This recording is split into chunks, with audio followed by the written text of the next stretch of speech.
Prière avant chaque heure. Ô mon Jésus, je m'incline humblement devant votre divine présence en suppliant votre cœur très aimant de m'aider à méditer les 24 heures de votre très douloureuse passion. C'est par amour pour nous que vous vouliez tant souffrir dans votre corps adorable et votre très sainte âme jusqu'à mourir sur la croix. Alors que je médite cette heure, donnez-moi la grâce, l'amour, la profonde compassion et la compréhension de vos souffrances. Et pour ces heures où je ne le peux pas, je vous offre mon désir de les méditer. Acceptez mon intention de méditer toutes les heures, même lorsque je dois dormir ou accomplir mes devoirs. Ô miséricordieux Seigneur Jésus, en union avec vous, permettez que mon intention me soit profitable ainsi qu'à un grand nombre, comme si j'avais effectivement accompli ce que je désire faire. Je vous rends grâce, ô mon Jésus. Je vous remercie de m'appeler à m'unir à vous dans la prière. Je veux pour vous plaire prendre vos pensées, votre langue, votre cœur, et c'est avec eux que je veux prier. Je veux me fondre dans votre volonté et votre amour. Je tends les bras pour vous embrasser. Je laisse reposer ma tête sur votre cœur et je commence.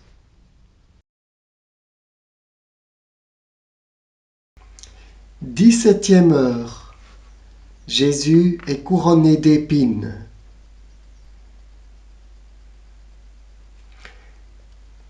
Ecce homo. Jésus est condamné à mort. Mon Jésus, amour infini, plus je vous regarde et plus je comprends combien vous souffrez. Il ne reste aucune partie intacte sur votre corps lacéré. Vos tortionnaires deviennent enragés en voyant vos regards d'amour au milieu de vos souffrances. Ces tendres regards forment un doux enchantement et sont autant de voix qui appellent encore plus de souffrances et de nouvelles douleurs.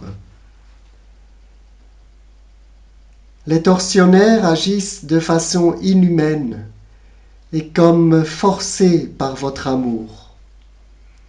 Ils vous obligent à vous relever pour souffrir de nouveaux tourments plus terribles encore.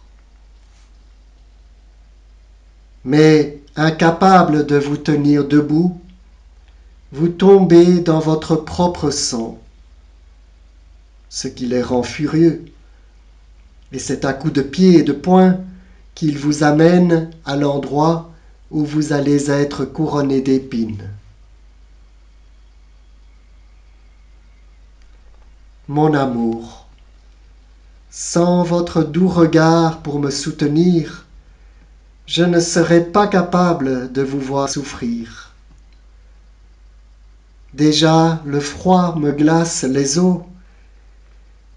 J'ai le cœur qui bat et je me sens mourir. Jésus, Jésus, aidez-moi.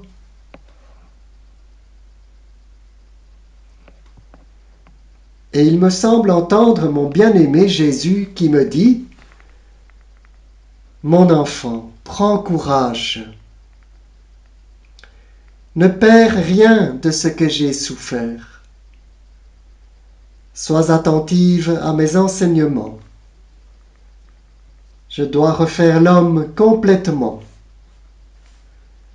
Le péché lui a enlevé sa couronne et l'a coiffé de tant de disgrâce et de honte qu'il ne peut plus apparaître devant ma majesté.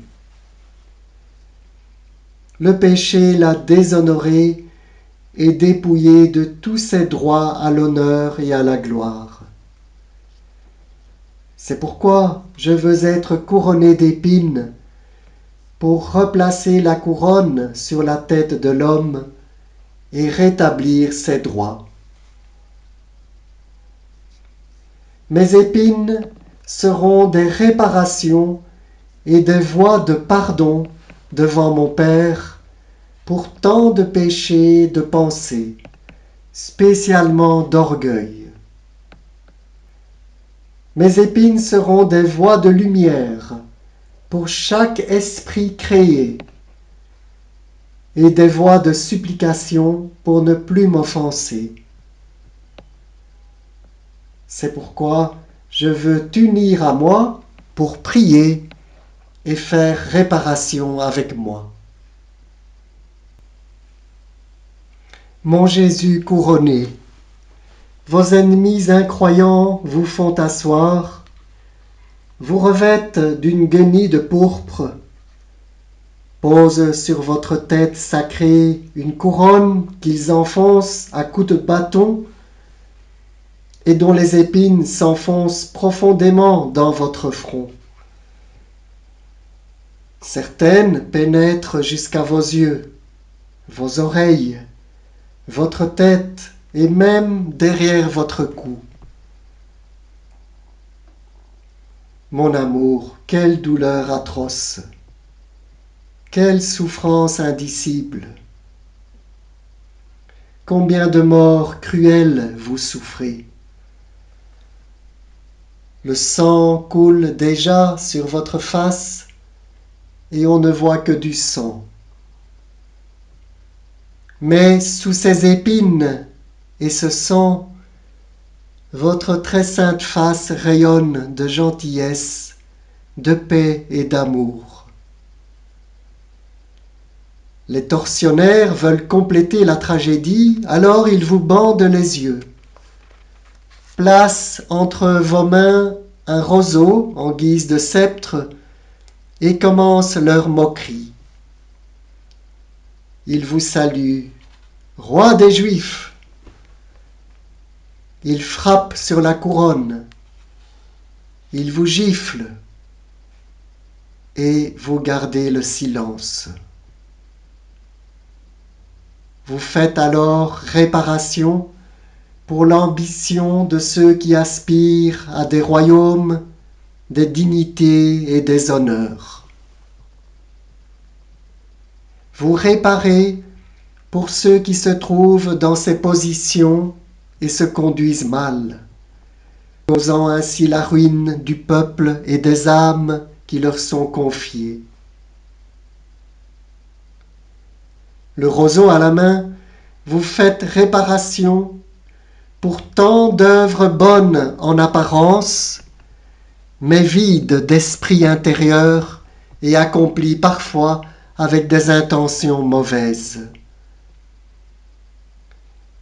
Par les insultes et les moqueries, vous faites réparation pour ceux qui ridiculisent, discréditent et profanent les choses les plus saintes.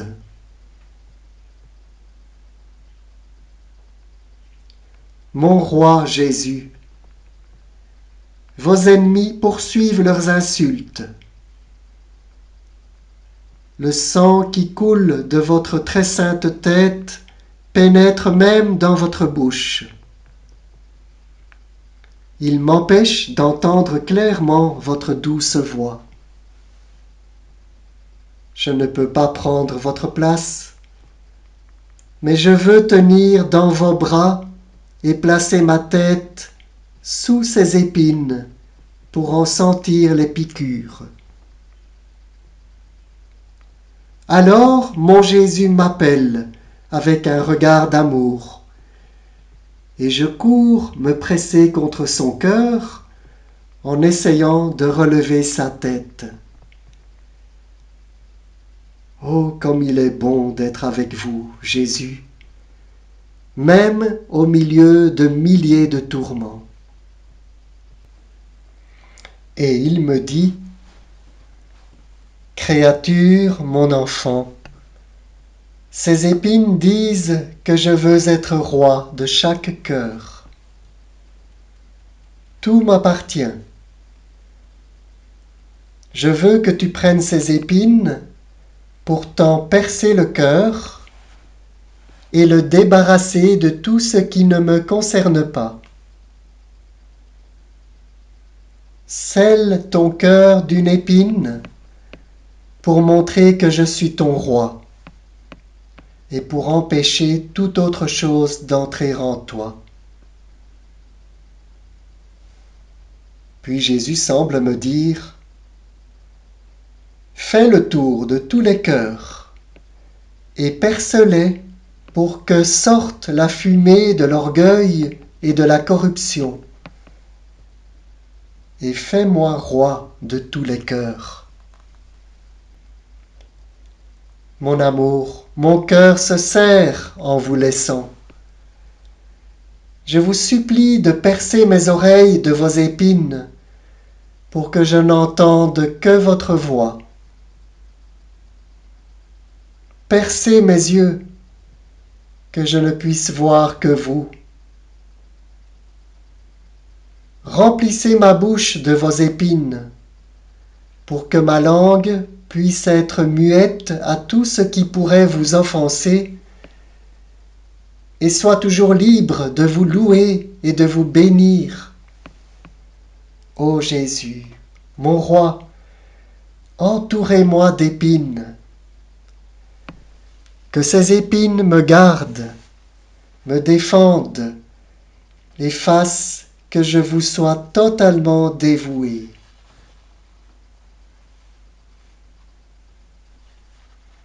Je veux maintenant essuyer votre sang et vous embrasser, car je vois que vos ennemis vous amènent à Pilate, qui vous condamnera à mort. Mon amour, aidez-moi à continuer sur ce chemin douloureux. Jésus est amené de nouveau devant Pilate, qui le montre au peuple. Mon Jésus couronné, vos souffrances transpercent mon pauvre cœur, qui, blessé par votre amour, ne peut pas vivre sans vous. Je vous cherche et vous retrouve devant Pilate. Quelle scène émouvante! Les cieux sont horrifiés et l'enfer tremble de peur et de rage parce qu'il a été vaincu. Vie de mon cœur, je ne peux vous regarder sans me sentir mourir. Mais la puissance enchanteresse de votre amour m'oblige à vous regarder pour me faire comprendre vos souffrances. Avec des larmes et des soupirs, je vous contemple. Mon Jésus, vous êtes nu. Vous n'êtes revêtu que d'un vêtement de sang. Votre chair est déchirée, vos os sont mis à nu. Votre très sainte face est méconnaissable. Les épines transpercent votre très sainte tête et atteignent même vos yeux et votre face. Je ne vois que du sang coulant jusqu'à terre pour former une flaque sanglante sous vos pas. Mon Jésus, votre état est si grave que je ne vous reconnais pas. Vous avez atteint les profondeurs mêmes de l'humiliation et du tourment. Oh, cette vue est d'une insupportable tristesse. Je me sens mourir. Je veux vous arracher à Pilate et vous enfermer dans mon cœur pour vous y reposer. Je veux guérir vos plaies avec mon amour. Je veux inonder le monde entier de votre sang pour y enfermer toutes les âmes et vous les amener comme prix de vos souffrances. Ô mon patient Jésus, vous semblez me regarder avec difficulté à travers vos épines et vous me dites, mon enfant, viens entre mes bras attachés. Repose ta tête sur ma poitrine et tu ressentiras des douleurs plus intenses et plus amères encore. Celles que tu vois et qui sont à l'extérieur de mon humanité ne sont que le débordement de mes souffrances intérieures. Écoute battre mon cœur. Tu m'entendras faire réparation pour les injustices de ceux qui commandent, pour l'oppression des pauvres, pour la préférence accordée aux coupables sur l'innocent. Tu m'entendras réparer pour l'orgueil de ceux qui ferment les yeux à la lumière de la vérité, qui n'hésitent pas à transgresser toutes les lois ou à nuire à leur prochain pour préserver leur dignité, leur position et leur richesse. Avec ces épines, je veux briser leur arrogance. Par les ouvertures qu'elles forment dans ma tête, je veux entrer dans leur esprit pour réordonner en eux toutes choses par la lumière de la vérité. Humilié devant ce juge injuste, je veux faire comprendre à tous que seule la vertu rend l'homme maître de lui-même.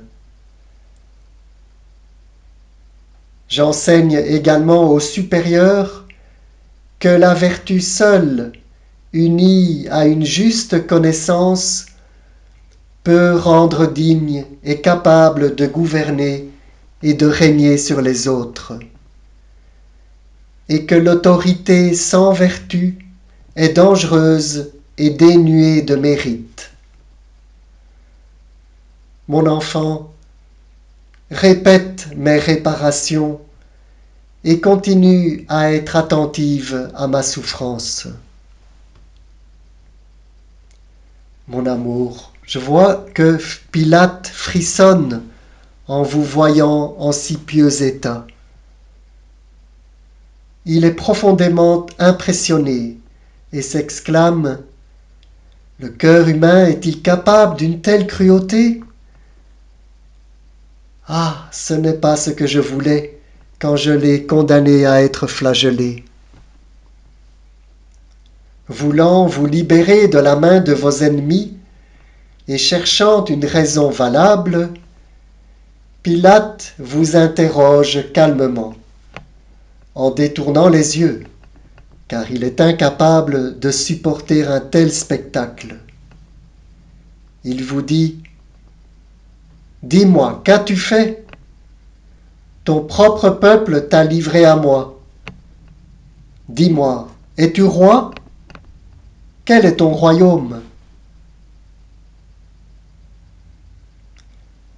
Mon Jésus, vous ne répondez pas aux questions inquisitrices de Pilate. Enfermé en vous-même, vous vous préoccupez du salut de ma pauvre âme au prix de tant de souffrances.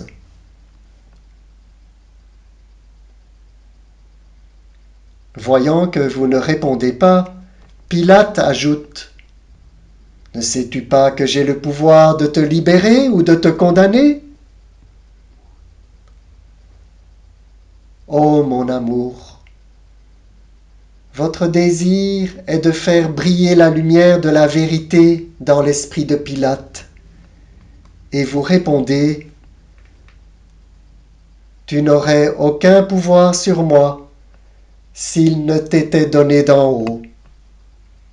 Cependant, ceux qui m'ont livré entre tes mains ont commis un péché plus grave que le tien.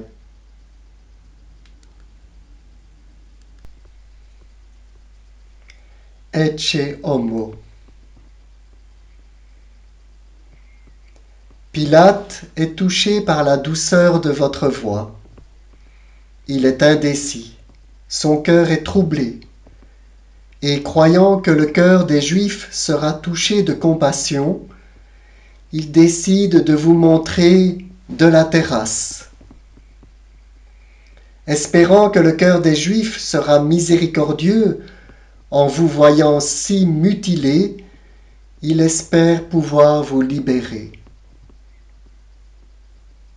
Mon Jésus souffrant, j'ai le cœur brisé en vous voyant suivre Pilate. Vous marchez avec beaucoup de difficulté, courbé sous cette horrible couronne d'épines, et vos pas sont marqués de sang. En sortant, vous entendez la foule déchaînée qui attend avec impatience votre condamnation à mort. Pilate impose le silence pour attirer l'attention de la foule et se fait entendre. Avec dégoût, il soulève les deux pans du manteau de pourpre qui couvre votre poitrine et votre dos. Il leur montre à tous à quel point vous êtes lacérés, et d'une voix forte, il s'écrie « Ecce homo » Voici l'homme, regardez-le, il n'a plus figure humaine. Regardez ses plaies, il est méconnaissable. S'il a fait le mal, il a déjà suffisamment souffert, et même trop. Je regrette déjà de l'avoir tant fait souffrir. Libérons-le. Jésus, mon amour, permettez-moi de vous soutenir. Je vous vois vaciller, incapable de rester debout sous le poids de tant de souffrances. En ce moment solennel, on décide de votre sort. Aux paroles de Pilate, il se fait un profond silence au ciel, sur la terre et en enfer. Puis, d'une seule voix, sort le cri de toutes ces créatures. « Crucifie-le, crucifie-le! Nous le voulons mort à tout prix. » Jésus, ma vie, je vous vois trembler. Ce cri de mort descend dans votre cœur. Vous entendez dans ces voix celle de votre cher Père qui vous dit « Mon fils, je te veux mort, et mort crucifié. » Vous entendez aussi la voix de votre chère maman. Affligée, le cœur transpercé, elle se fait l'écho de votre cher Père. Fils, je te veux mort. Les anges, les saints, l'enfer, tous, d'une seule voix, s'écrient « Crucifie-le !» Personne ne vous veut vivant. Et, oh, à ma très grande honte, dans la souffrance et avec horreur, je me sens moi aussi contrainte par une force suprême de crier « Crucifie-le !» Mon Jésus, pardonnez-moi, si misérable pécheresse que je suis, je vous veux mort moi aussi. Mais je vous en supplie, ne me laissez pas mourir seul, mais avec vous. Alors, touché par ma souffrance, mon Jésus angoissé me dit « Mon enfant, presse-toi contre mon cœur et partage ma douleur et ma réparation.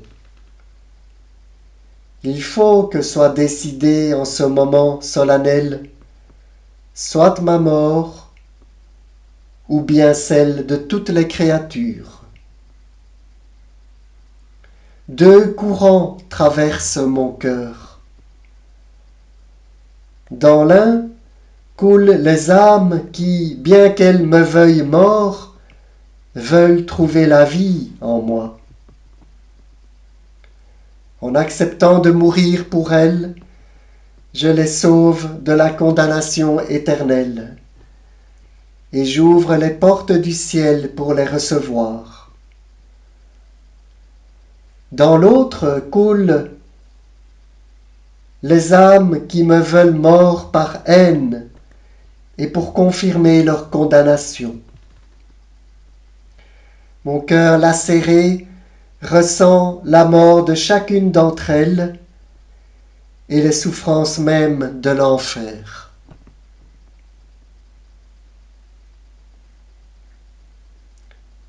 Mon cœur ne peut supporter ces amères souffrances. Je sens la mort à chaque battement et à chaque souffle. Et je répète, pourquoi tant de sang sera-t-il versé en vain? Ô mon enfant, aide-moi. Je ne peux plus le supporter. Prends part à ma souffrance. Que ta vie soit une offrande continuelle pour sauver les âmes et apaiser mes horribles souffrances. Jésus, mon cœur, vos souffrances sont les miennes. Je répète votre réparation. Je vois que Pilate est surpris et se hâte de dire « Quoi ? Je devrais crucifier votre roi ? Je ne trouve aucune faute à condamner en lui. » Mais les Juifs assourdissent l'air de leurs cris. « Nous n'avons d'autre roi que César, qu'il disparaisse, qu'il disparaisse. Crucifie-le, crucifie-le. » Ne sachant que faire et craignant de perdre son poste, Pilate demande qu'on lui apporte un bassin d'eau, se lave les mains et dit « Je suis innocent du sang de ce juste. » Et il vous condamne à mort.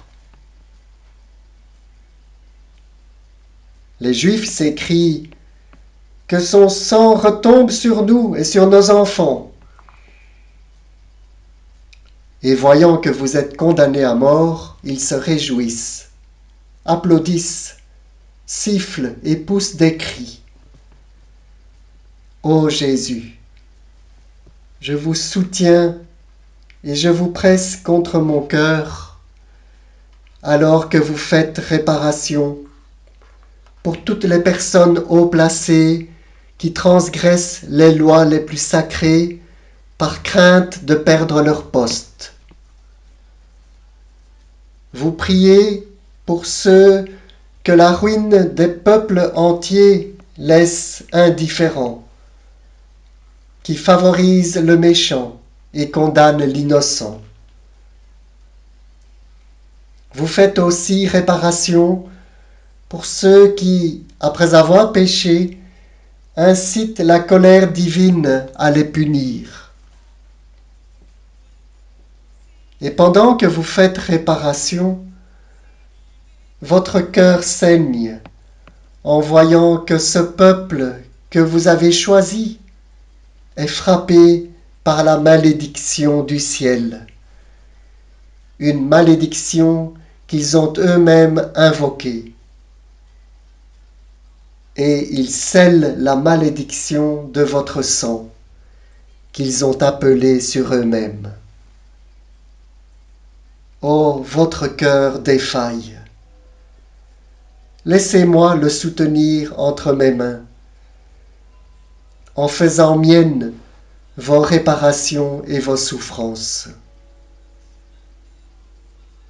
Mais votre amour vous mène encore plus haut, car vous recherchez déjà la croix avec impatience. Ma vie, je vais vous suivre, mais reposez-vous maintenant entre mes bras. Nous arriverons bientôt ensemble au calvaire, Aussi, restez en moi et bénissez-moi. Réflexion pour 9 heures du matin.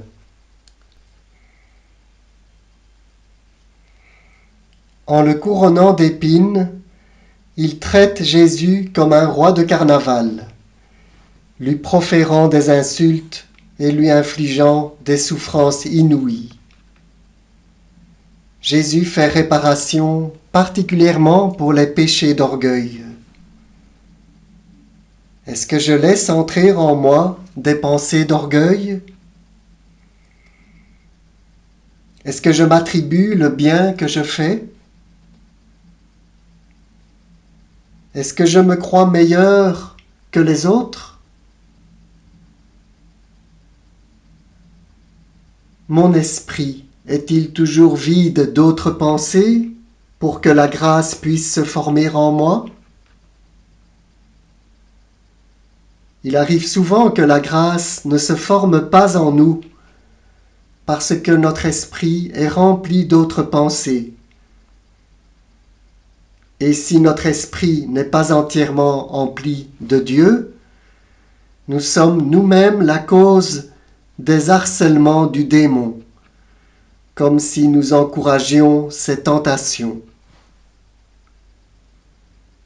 Mais le démon s'éloigne, dérouté devant un esprit rempli de Dieu, parce que les saintes pensées forment un rempart qui nous protège, comme autant d'épées qui le blessent et l'empêchent de s'approcher. Par conséquent, j'ai tort de me plaindre lorsque mon esprit est troublé et tenté par l'ennemi, car c'est mon manque de vigilance, parce que mes pensées ne sont pas avec Jésus, qui permet à l'ennemi de m'attaquer, lui qui épie mon esprit pour trouver les petits espaces vides où il pourrait lancer son attaque. Alors, au lieu de soulager Jésus par de saintes pensées et de lui enlever ses épines, l'ingrate que je suis les lui enfonce plus profondément dans la tête pour lui en faire sentir encore plus vivement la piqûre, de sorte que la grâce est empêchée de pouvoir accomplir dans mon esprit l'œuvre de sainte inspiration. Parfois, je fais pis encore. Lorsque je sens le poids des tentations, au lieu de les apporter à Jésus et d'en faire un fagot pour les brûler aux pieds de son amour, je deviens triste et inquiète. Et je commence même à examiner mes tentations. Mon pauvre esprit se trouve alors non seulement rempli de mauvaises pensées, mais tout mon être est pour ainsi dire imprégné de ces pensées, et il faut presque un miracle de Jésus pour m'en sortir. Et Jésus, me regardant à travers ses épines, m'appelle en disant « Ah, ma fille, c'est toi-même qui refuses de rester près de moi. Si tu étais venue tout de suite à moi, je t'aurais aidé à te libérer de ces tentations que l'ennemi a apportées dans ton esprit. Au lieu de cela, tu m'as laissé souffrir en attendant vainement ton retour, moi qui voulais t'aider à te libérer de ces épines acérées, tandis que tu te préoccupais du travail que ton ennemi avait préparé pour toi. Tu aurais été bien moins tenté si tu étais venu tout de suite dans mes bras, si bien que par crainte de moi, et non de toi, l'ennemi serait parti immédiatement.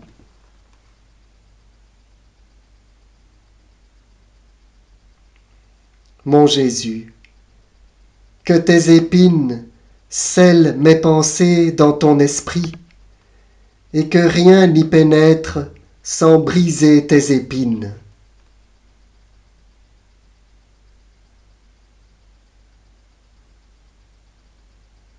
Lorsque Jésus se fait sentir dans mon esprit et dans mon cœur, est-ce que je réponds à son inspiration ou est-ce que je la laisse tomber dans l'oubli? Jésus est traité comme un roi d'opérette. Est-ce que je respecte tout ce qui est saint? Est-ce que je témoigne d'une révérence appropriée, comme si je touchais Jésus-Christ lui-même?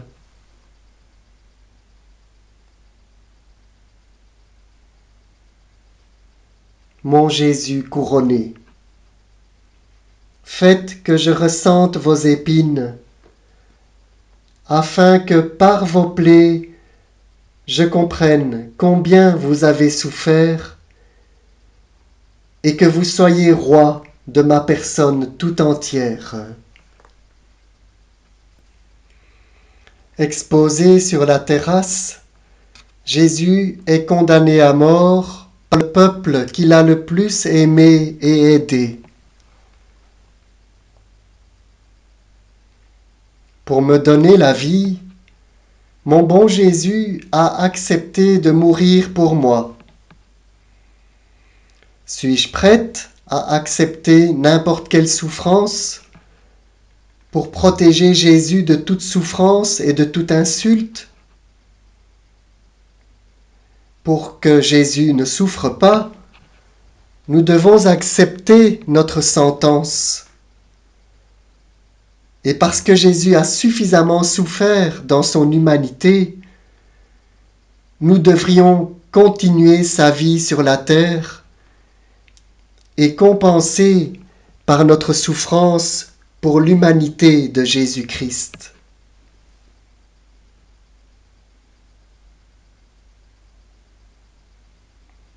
Est-ce que je compatis à l'affliction de Jésus en voyant que tant d'âmes sont arrachées de son cœur?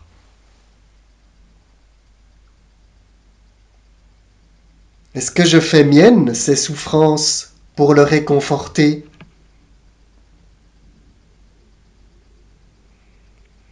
Les Juifs veulent voir Jésus crucifié pour qu'il meure de manière infâme et que son nom soit effacé de la surface de la terre. Est-ce que je m'efforce de faire vivre Jésus sur la terre? Par mes actes, mon exemple et mes pas, je devrais laisser une divine impression sur le monde pour que Jésus soit reconnu par tous. Par mes œuvres, je devrais produire un écho divin de sa vie d'une extrémité à l'autre de la terre. Suis-je prête à donner ma vie pour que ce bien-aimé Jésus soit réconforté après toutes les offenses qu'il a reçues? Ou est-ce que j'imite les Juifs, ce peuple si favorisé par Dieu, qui ressemble presque à ma pauvre âme tant aimée par Dieu, et qui crie qu'il soit crucifié?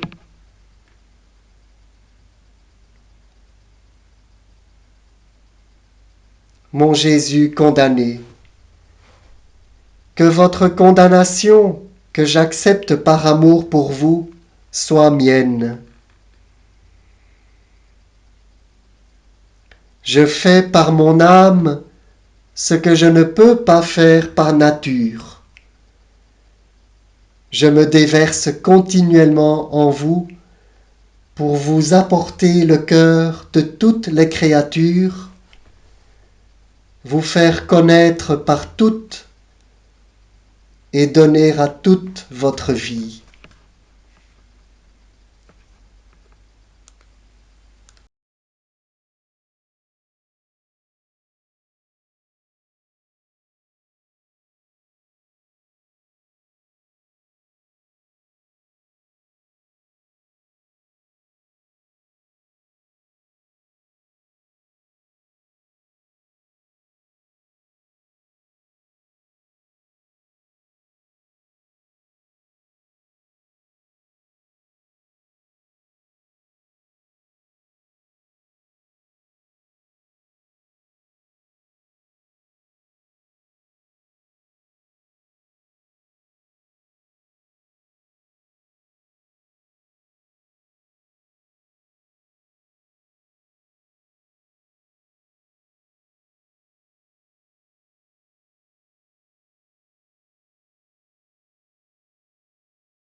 Réflexion pour 9 heures du matin.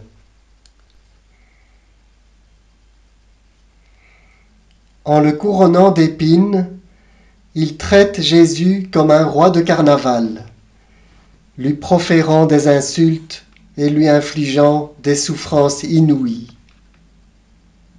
Jésus fait réparation particulièrement pour les péchés d'orgueil. Est-ce que je laisse entrer en moi des pensées d'orgueil? Est-ce que je m'attribue le bien que je fais? Est-ce que je me crois meilleur que les autres?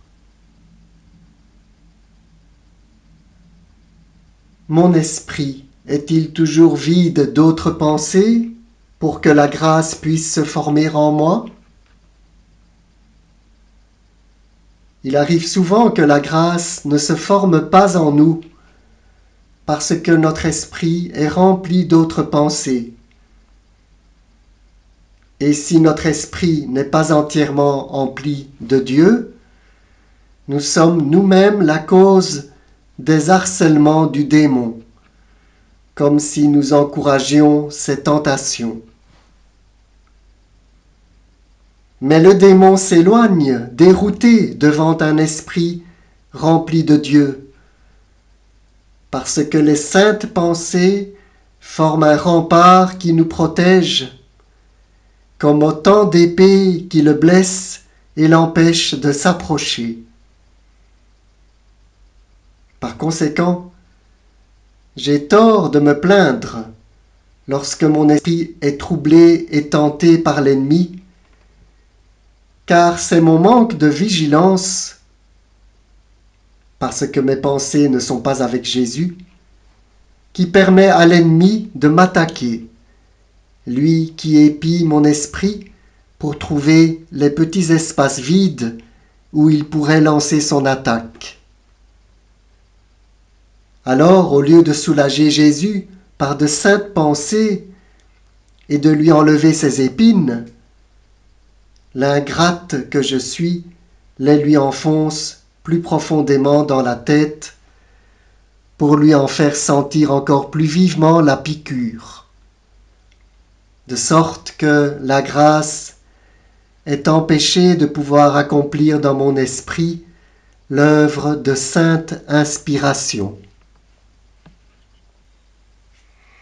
Parfois, je fais pis encore.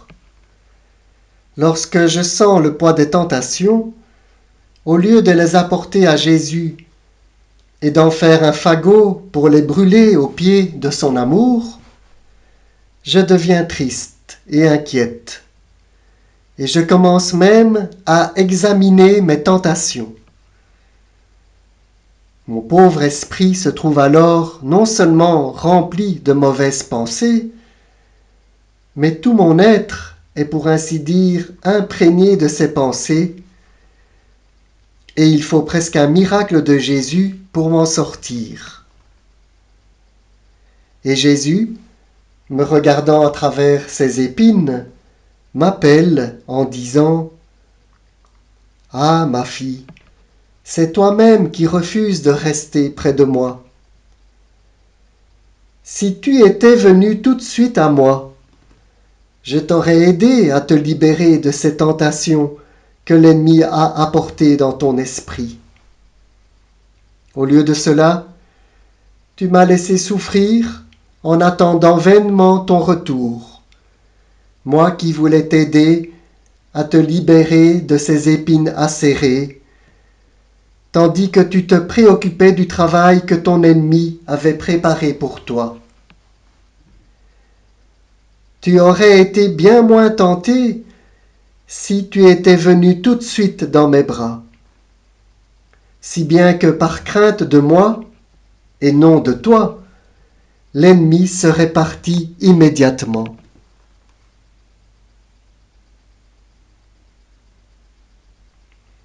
Mon Jésus, que tes épines scellent mes pensées dans ton esprit, et que rien n'y pénètre sans briser tes épines.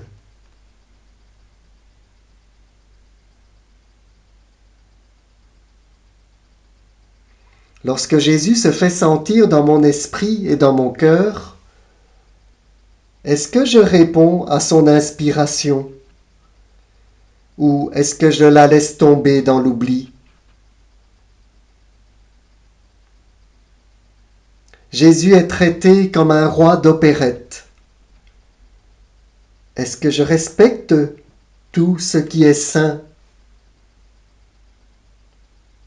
Est-ce que je témoigne d'une révérence appropriée, comme si je touchais Jésus-Christ lui-même?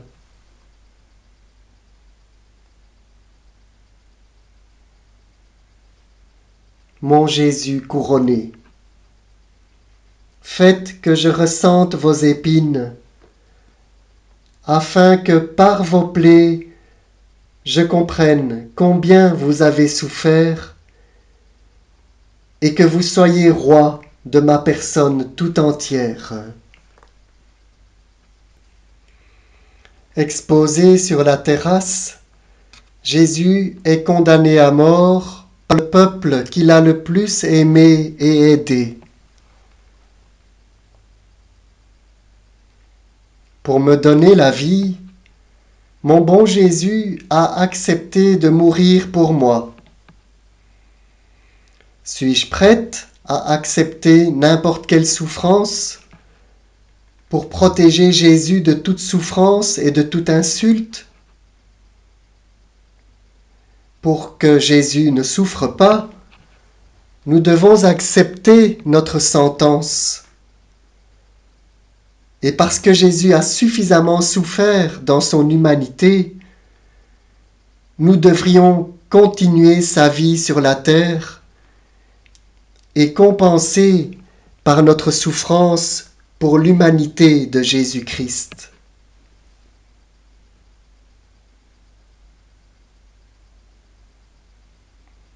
Est-ce que je compatis à l'affliction de Jésus en voyant que tant d'âmes sont arrachées de son cœur?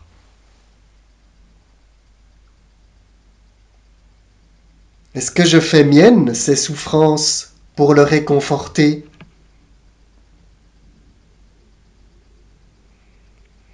Les Juifs veulent voir Jésus crucifié pour qu'il meure de manière infâme et que son nom soit effacé de la surface de la terre. Est-ce que je m'efforce de faire vivre Jésus sur la terre? Par mes actes, mon exemple et mes pas, je devrais laisser une divine impression sur le monde pour que Jésus soit reconnu par tous.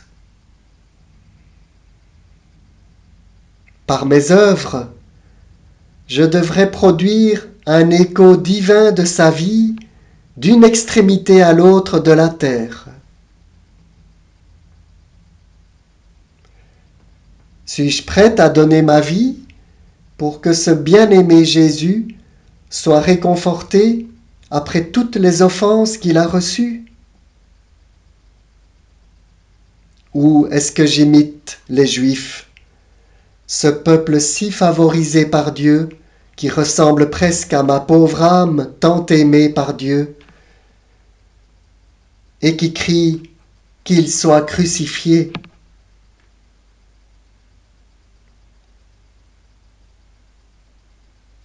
Mon Jésus condamné, que votre condamnation, que j'accepte par amour pour vous, soit mienne.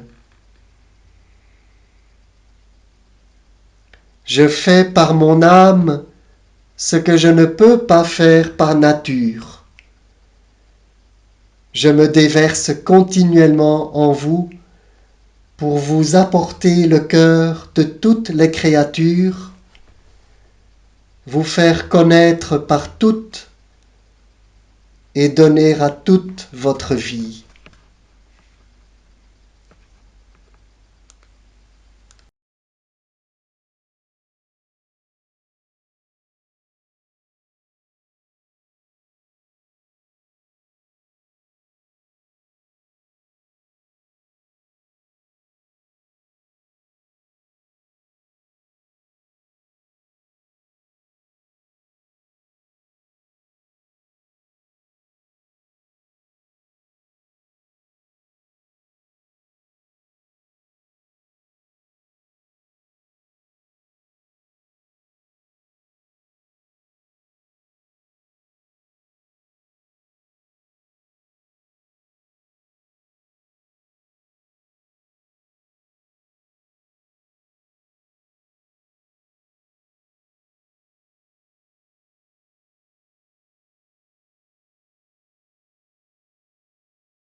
Remerciements après chaque heure.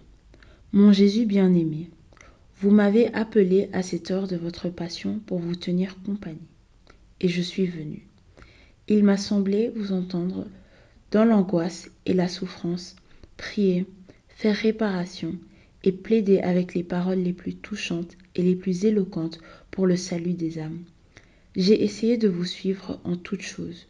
Je vous dois maintenant un sincère merci et un soyez béni. Oui, ô Jésus, je répète mon merci des milliers et des milliers de fois. Je vous bénis pour tout ce que vous avez fait et souffert pour moi et pour nous tous. Je vous remercie et je vous bénis pour chaque goutte de sang que vous avez versé. Je vous remercie pour chaque souffle, chaque palpitation et chaque pas. Je vous remercie pour chaque parole, regard, affliction et outrage qu'il vous a fallu endurer. En toutes choses, ô mon Jésus, je veux vous donner mon merci et mon soyez béni. Ô mon Jésus, que mon âme vous envoie un flot continu de remerciements et de bénédictions, pour attirer sur nous le flux de vos bénédictions et de vos grâces. Ô mon Jésus, serrez-moi contre votre cœur, marquez de vos saintes mains chaque particule de mon être, de votre « je te bénis », afin qu'il ne sorte de moi qu'un flot continu de bénédictions envers vous. Mon doux amour, je reste dans votre cœur. Je crains d'en sortir. N'est-il pas vrai que vous voulez m'y garder? Les battements de nos cœurs se toucheront continuellement, de sorte que vous me donnerez la vie, l'amour et une étroite et inséparable union avec vous. Je vous en supplie, mon doux Jésus. Si vous voyez que je suis parfois sur le point de vous fuir, que votre cœur accélère ses battements dans le mien, que vos yeux me regardent et me traversent de rayons de feu, pour que je puisse sentir votre présence et revenir immédiatement m'unir à vous. Ô mon Jésus, je vous supplie de veiller sur moi.